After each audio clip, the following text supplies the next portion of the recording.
All right, shall we get back to our busy telephones? Oh, speaking of telephones, I was tipped off. I got a call from someone in the Chuckatayan campaign, and they wanted me to hear their announcement that they give if people ask about Chuck's relationship with me. And people want to be assured, and the message is... yes, Chuckatayan has been a friend of Bob Grant's and will always be a friend of Bob Grant's. And people are asking at the Hatayan headquarters. So I'll save you the phone call. If that's keeping you from voting, don't be hesitant one more second. Get out there and vote because Chuck has not deserted me. He has not deserted me. And even if he did, I'd tell you to get out there and vote. All right. Now, here's a man who knows far more about voting than most people in this country, and he's in a position to study the whole country. He's Pat Buchanan, syndicated columnist and co-host of CNN's Crossfire. So right off the bat, Pat, how do things look nationwide? Will the GOP take the Congress? I think we're going to take the U.S. Senate. Even before today came around, most folks figured that we had about 6 seats, one in Arizona, one in Maine, one in Ohio, the one in Oklahoma, one in Tennessee, and maybe the one in Michigan that we're going to pick up, which would give us 6 seats.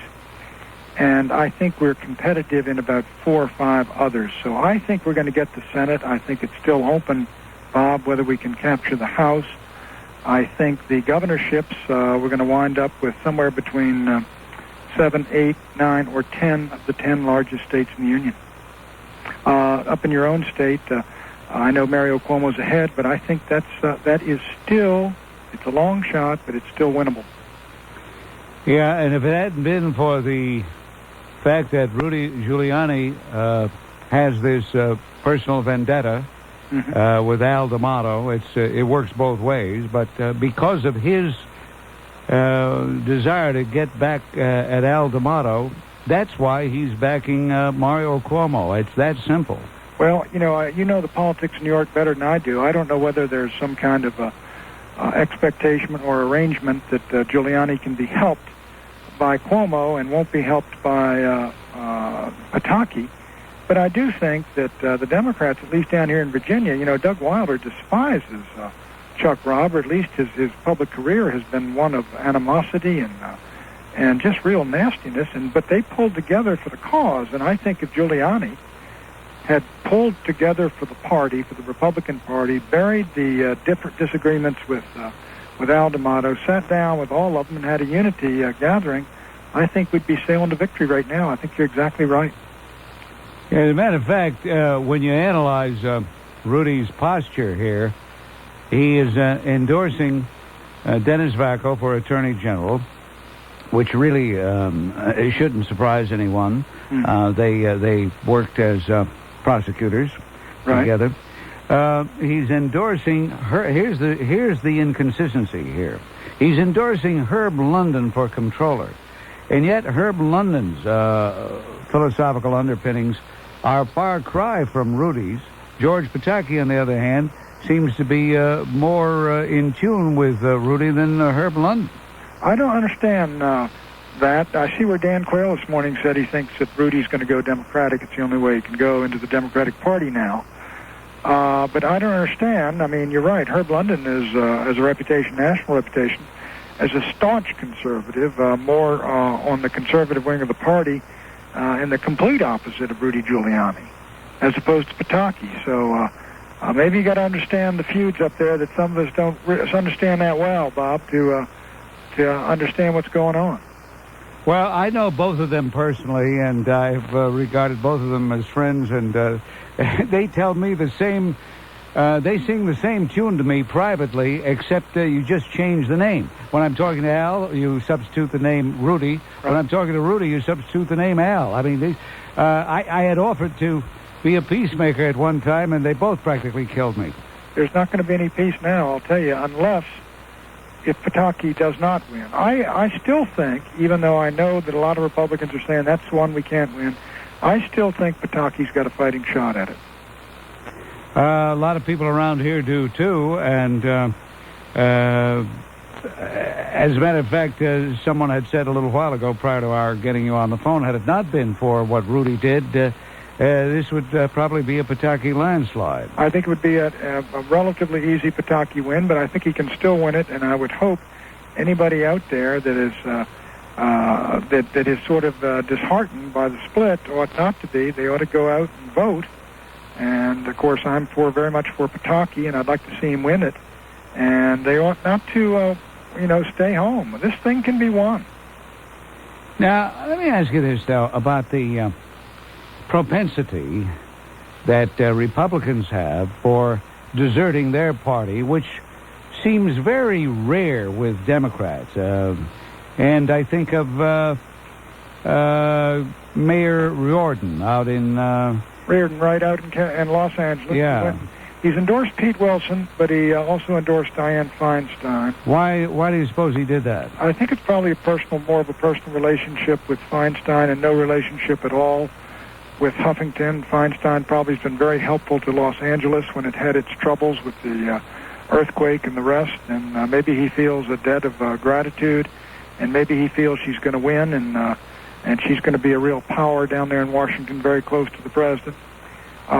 Could be that, but I think they've cut their throats politically.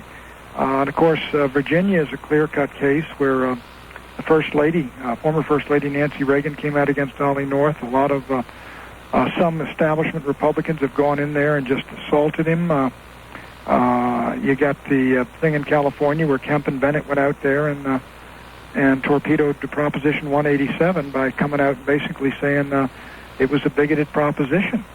And the Republican Party had built much of its campaign upon that. And there was no request for that statement. It was simply volunteered and tossed into the middle of the battle. And so I think after this is over, there's going to be some bad blood inside the Republican Party, even if it's a big day, and I think it's going to be a very, very big day for the GOP. Yeah, Pat, more often than not, I get the feeling the Republican Party has never recovered from 1912. The old bull moose, yeah. William Howard Taft split. Of course, it reasserted itself, Bob, as you know, in the post-war era, in the Eisenhower-Taft battle and the Dewey-Taft battles, and the establishment versus the grassroots, and again in the Goldwater battle, and Goldwater versus Rockefeller, and again in Reagan versus Ford. And I think it replayed somewhat back in 1992 in our own challenge to George Bush. But I do think this. Look, I think that the ideas of the populist conservative Republicans are now dominant. Mr. Bush, I believe, and I've got a great respect for him, and I don't want to reopen any old arguments, but he was a big government Republican. He believed in higher taxes. He believed in more regulators. He believed in cutting deals with the Congress. The whole Republican Party has now moved, I think, in the direction of a more principled and, if you will, confrontational approach with the idea of liberalism. And it's done extremely well this year by doing that. So I think we're all agreed. We got to cut taxes. We may disagree where. We got to control, if not cut back, government spending. We might disagree where. We do have some other issues like illegal immigration, right to life, gay rights legislation, foreign policy. Are we going to be interventionist or America first? Foreign aid, where we do have disagreements. But I think if the disposition is there on the part of a lot of folks that are in the leadership position of the GOP, not to let ego get away from them, and to form a coalition where it has people that disagree with one another. Buchanan and Kemp disagree on a lot of things. There's William Wells, certainly on the liberal wing of the party with Pete Wilson. But if the party does not fall apart and pulls together, I think it can take everything in 96. But if it splits itself up in another bloodbath and you get a third-party candidate like a Ross Perot or someone promoting a Colin Powell as a third-party candidate, then the future, vanishes before us. You mentioned Ollie North, the Virginia campaign. It seems as though they've been piling on. You mentioned the former First Lady. They have been piling on, and I think it's... And Ollie was very gentlemanly about it. He said, I don't get in an argument with a lady, but I deeply regret the interventions in there. The voters of Virginia, the Republicans of Virginia, know Ollie North's record, backward and forward. Miller brought it out. He was a good candidate. They lost at the convention. And when you lose and you've been in a primary fight, it seems to me you support the winner, or if you feel you can't, you keep silent. You don't go out and sabotage the guy's campaign. And I've got strong objections to what's being done to Ollie in that regard. And, of course, Marshall Coleman is in there because John Warner wants him in there to siphon votes off from Ollie, right? Yeah, but the oddity there is, Bob, that Coleman's siphoning more from Rob than he is from Ollie. Oh, really? Did you determine that, Pat? Sure. If Coleman had dropped out of the race, the reading was it would go 2 out of 3 would probably go, maybe even 3 out of 4 would go to Rob. Does Ollie have any chance now? Ollie has a fighting chance. I think he's got a... if I had to, I think it's even money. Half the people in Virginia think Ollie's going to roll to victory, and half think Rob's going to win it. There was a poll that was very a big problem on Sunday, I believe it was. A Richmond poll came out of registered voters that showed Rob with an 8-point lead. It was not likely voters, though. The intensity factor favors Ollie. I went to my polling place in Northern Virginia, which is supposed to be Rob country. They did tell me they've never seen such a heavy turnout. We had, in our precinct, there's 1,800 people. 700 had voted by 11 o'clock. And so it's very, very intense. And it basically is a referendum on Ollie North now. Yeah. I guess that's what the Rob people wanted, no? Well, they don't want a referendum on Chuck Rob's record just because they want it. They certainly don't want that. Yeah. There was a hope in the North camp that at the very least, even though Wilder didn't stay in, that he would just retire to the sidelines and not say anything.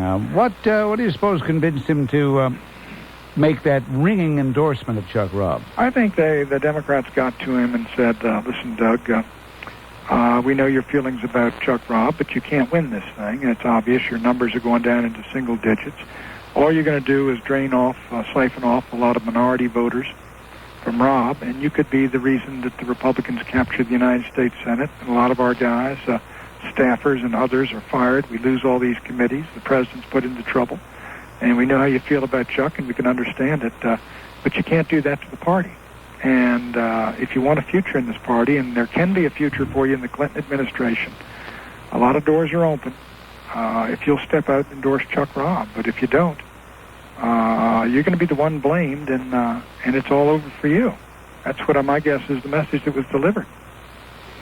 Pat, it's always good talking to you. I hope we can do it more in the time to come, and thank you for giving us this time on Election Day 1994. Bob, it's always a pleasure. Thanks for calling.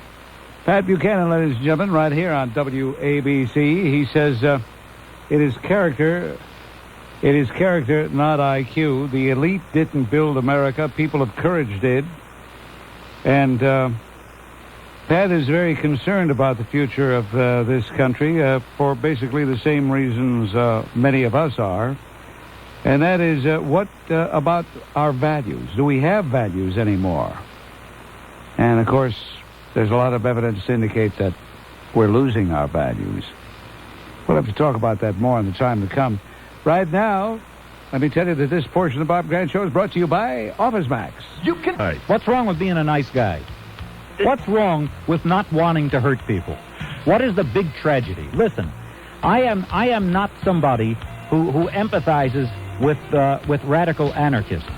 And I always think that riots should be suppressed immediately and very forcefully. But if you think that I have any sympathy, and I don't think you have any sympathy for people who are just trying to be wise guys.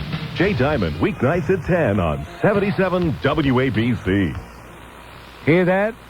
It's the sound of fresh, clean breath. Now you, too, can eat what you want and not worry about garlic breath, onion breath, even morning breath. Imagine an all-natural product that gets rid of garlic breath for hours. No mouthwash, mint, or gum will do that. Clinically tested Breath Assure does, and it lasts and lasts. Each tiny, powerful Breath Assure capsule contains a unique blend of parsley, seed, and sunflower oils.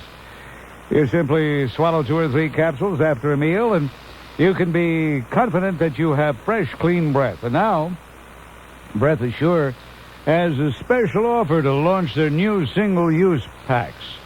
Order Breath Assure now and get 4 packs of Breath Assure. That's 200 Breath Assure capsules for only $19.95 plus shipping and handling. And, if you order right now, you'll also receive 10 single-use packs absolutely free.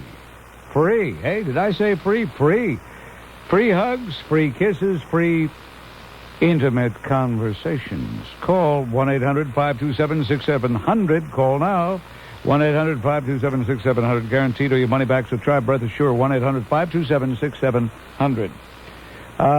Joyce, you're at WABC. Hello. Hi, Mr. Grant. It's nice to have the chance to speak with you. I'm calling from Emerson, which is a small town in northern Bergen County, and I wanted to let you know about something that I found out on Sunday night. At the local supermarket, literature was being distributed on behalf of the incumbent mayor, and that literature was an endorsement by our governor, Whitman, specifically singling out the incumbent mayor of a small town in New Jersey with a radius of 1 square mile.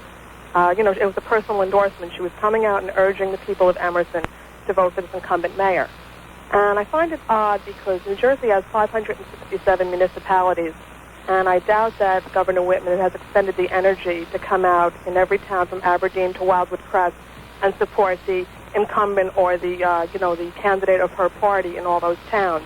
So I feel that she's being very selective in endorsing this specific incumbent mayor from a very small town like Emerson. And I, for one, as a new resident, was very turned off by that, and her efforts backfired. I mean, I did go out this morning, sir. I voted for Hytaian, but when I got to the local level, I had to cast my votes for Mr. Cassidy, Mr. McCarter, and Mr. Lamartina. I simply could not vote for the incumbent mayor because, to me, something's rotten in Denmark when a governor of a large state comes out in support of a mayor of a very small town, and it makes me wonder, what was in it for her, or why she came out in support of him and not, say, the mayor. I think you're making too much of this. I think that things like this happen quite often. The mayor may have been extremely helpful to her in initial stages of her campaign.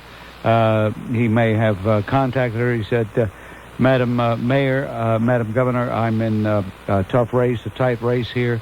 I wonder if you would give me a hand. And, in politics, and George Clark is going to be able to tell us more about this later. In politics, people who want to remain viable do return favors. We used to have a guy here who was head of the Manhattan GOP, a real character by the name of Vincent Albano, and he used to always say, you owe me, you owe me. So maybe she owed him. Well, I think you're making too much of it, dear. Well, the scuttlebutt in town was that there was a primary contest in June, and it was actually the candidates on the opposite side of the primary that had, in fact, supported Whitman during her campaign. Well, listen, you answered by voting for the other guy, and at least you voted for Chuck, so you did the right thing. I did, sir. I did that. Okay, thank you. Okay, thank you. Bye now. Bargain Hunters, Manhattan Ford Lincoln Mercury is having their 1994 Year Out Clear Out, a huge selection of brand new 1994 cars and trucks at New York's only auto outlet center. Al Vitarelli, president of Manhattan Ford Lincoln Mercury, says his 1995s are here.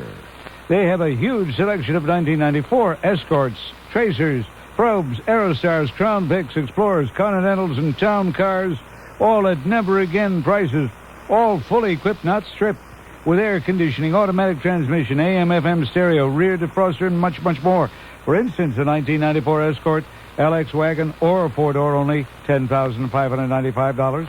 Tracer four-door $11,395. Probe GT $16,895. Explorer $22,295.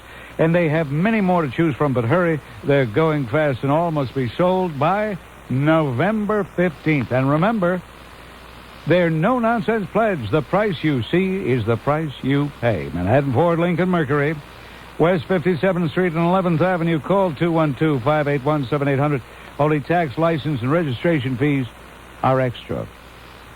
Billy, checking in on the line from Astoria. Yes, Billy. Okay, hi, Bob. The past 3 weeks I've known has been a tremendous emotional ride for you. And I just wanted to let you know that today I cast my vote for candidate George Pataki, soon to be Governor-elect Pataki, with greater enthusiasm only because he called the Bob Grant Show last week. That meant something to me. And I like to tell the voters, Pataki is going to win in a squeaker, and this is important to anyone voting late in the day. Ignore those exit polls if they come out, because people will be lying, and just get out there and vote.